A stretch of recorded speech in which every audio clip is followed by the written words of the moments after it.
Once upon a time, if you wanted a compact crossover and you wanted to go off-road, chances are you probably would look at a Jeep.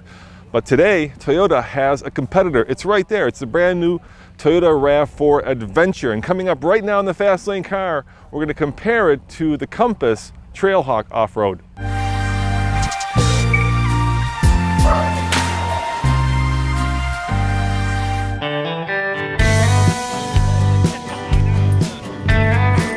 Oh, he saw a red truck. That's no good.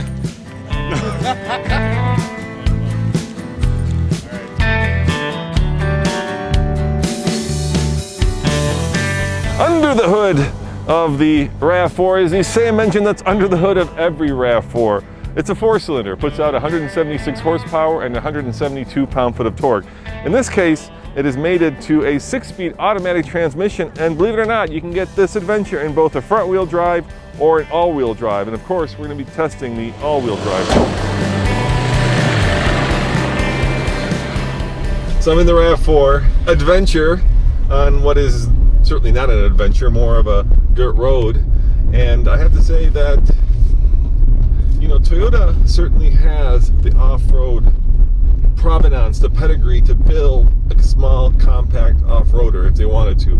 When you think about some of the most off-road vehicles in the world, and I'm specifically talking about the Tacoma, TRD Pro, the Land Cruiser, these are off-road vehicles that have earned their chops by crossing the Sahara, any place in the world that is forbidden, these vehicles have gone across. And yet, this Adventure gives you a ½ an inch more of ground clearance and some body cladding. I kind of feel like it's competing more against a Subaru than a Jeep. So the bottom line is, this obviously is more of an appearance package. It's more for people who want that rugged look of the off-road vehicle than for people who actually want to go off-road. And you know, that's okay. So which one do you like better? Do you like the Jeep, or do you, I think he likes the Adventure, Andre. He chose the Adventure. I think he chose the Adventure. Or he chose the fact that he thinks that there's some food in the back of the Adventure, which there isn't. So what makes the RAV4 Adventure more off-road worthy? Of course, there's a lot more body cladding. There's this matte stripe on the hood, which is supposed to keep the sun from reflecting in your eyes when you're out there rock crawling. But what really makes it more unique is that it has a ½ an inch more of ground clearance, up to 6.5 inches. So I've got two modes, no off-road mode. I've got an eco mode and I've got a sport mode. It kind of tells you what, I'm in sport, that kind of tells you what this is meant to do. It's also relatively expensive at just about $32,000. And this is probably the toughest part of the drive right here. It's a little bit of a divot, so let's see how much it struggles. I'm actually stopping it. I want to make it struggle on purpose, and I am stuck. I've gotten myself stuck. The traction control is working hard, but the car is not going anywhere. No luck. I'm gonna have to back up, and a lot of that has to do with the tires. But if I give it a little bit of momentum, I'm sure I can get up and over this. But it wouldn't do it otherwise. And of course, keep in mind, guys, I was having fun. We're shooting a video, so I wanted to have the wheel spin. If I kept going around that corner, the car would have been fine. So. Under the hood of the Compass is a 2.4-liter multi-air. Did you know air came in different varieties? Anyway, it puts out 180 horsepower and 175 pound-foot of torque. And in this case, since this is the all-wheel drive model, it's mated to a 9-speed automatic transmission. Unlike the Toyota, this Jeep Trailhawk has snow, sand, mud, and rock modes. Plus, I've got a 4-low, a 4-wheel drive lock, and even hill descent control. A good way to look at these two cars is that there's a much less off-road worthy version of this Jeep in this model. Same thing for the front-wheel drive RAV4.